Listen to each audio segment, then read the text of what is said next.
Pupunta kami ngayon sa Iga Ueno Castle at susunduin ako ng kaibigan ko. Hindi ko na muna kasama si Sean ngayon dahil may pasok siya. Sabi niya ay lumabas muna ako at makipagbanding sa kaibigan ko. Hindi daw yung linis ng linis ako ng bahay. Ay buti na lang naisip niya yon. Anyamutan.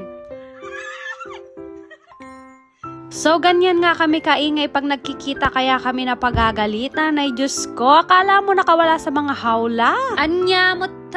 5 minutes lang ang biyahe papunta sa Iga Ueno Castle kasi malapit lang siya sa apartment namin. Ang Iga Ueno ay isang lungsod sa Japan na kilala sa kasaysayan nito bilang lugar ng mga ninja. Sabi ko nga kay Sisi ay huwag kami maingay, baka kami ay masamuray. Anyamutan. So, andito kami sa labas ng Iga Ueno Museum. Hindi na kami papasok kasi may bayad. Makakuripot pa mo kami. So, diretso na lang kami sa paglalakad namin papunta sa Iga Ueno Castle. Dito nga sa entrance ay meron din mga sakura pero hindi pa siya 100% bloom. Ang ganda din kasi ng panahon ngayon kasi hindi rin gaanong malamig kaya masarap lang din maglakad-lakad. Dati na kaming mahilig mamasyal ni Sisi kaya kahit dalawa lang kami nag-e-enjoy talaga kami mamasyal. May nadaanan din kaming park dito at nagpipiknik sila sa ilalim ng puno. So ayun nga, palapit na tayo ng palapit sa Iga Ueno Castle. Meron ding mga kakaunting sakura dito at doon nag-oohanami yung mga Japanese. Tignan nyo naman guys, ang ganda tapos ang taas ng stone walls niya. Naglakad din kami sa likod ng castle at dito sa kinatatayuan ko. Tumingin ka sa baba, Diyos ko, nakakalulang. Taas pala dito. Naalala ko lang talaga nung bata ako. Noong mga time na nanonood ako ng Disney movies. Yung mga prinsipe at prinsesa, nakatira sila sa castle. Akala ko, movie lang talaga yung mga yun. Meron pala talagang totoong castle. Kahit papaano, swerte din talaga kasi nakakapasyal kami sa mga ganitong klaseng lugar. Syempre, pag ganito kaganda yung lugar, hindi mawawala yung picture taking tsaka yung TikTok.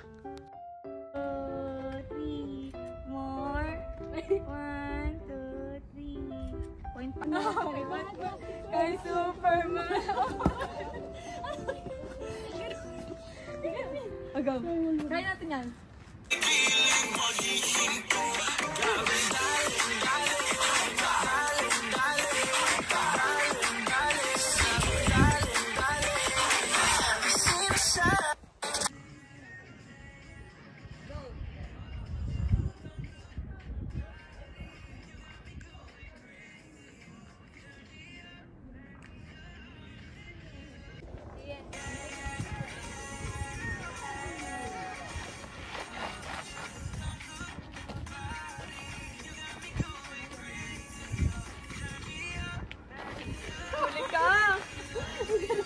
Kaka-TikTok namin ay pinagpawisan na yung kili-kili ko, buti na lang hindi maasim.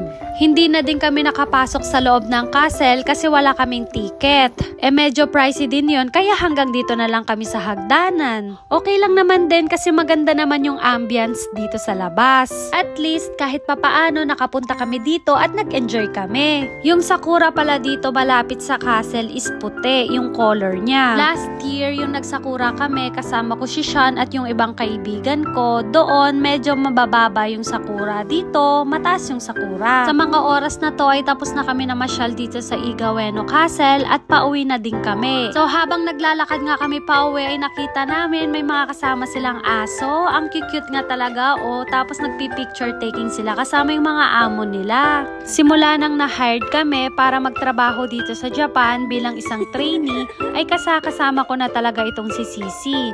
Kaya naging close talaga kami at magkasama kami noon sa apartment sa loob ng 5 years. So ngayon, dahil may sarili na kaming buhay, hindi na kami magkasama sa apartment. Kaya siya na yung dumadalaw sa akin dito sa lugar namin. So hanggang dito na lang guys. Salamat pala sa mga nanood. See you on my next vlog. Bye-bye!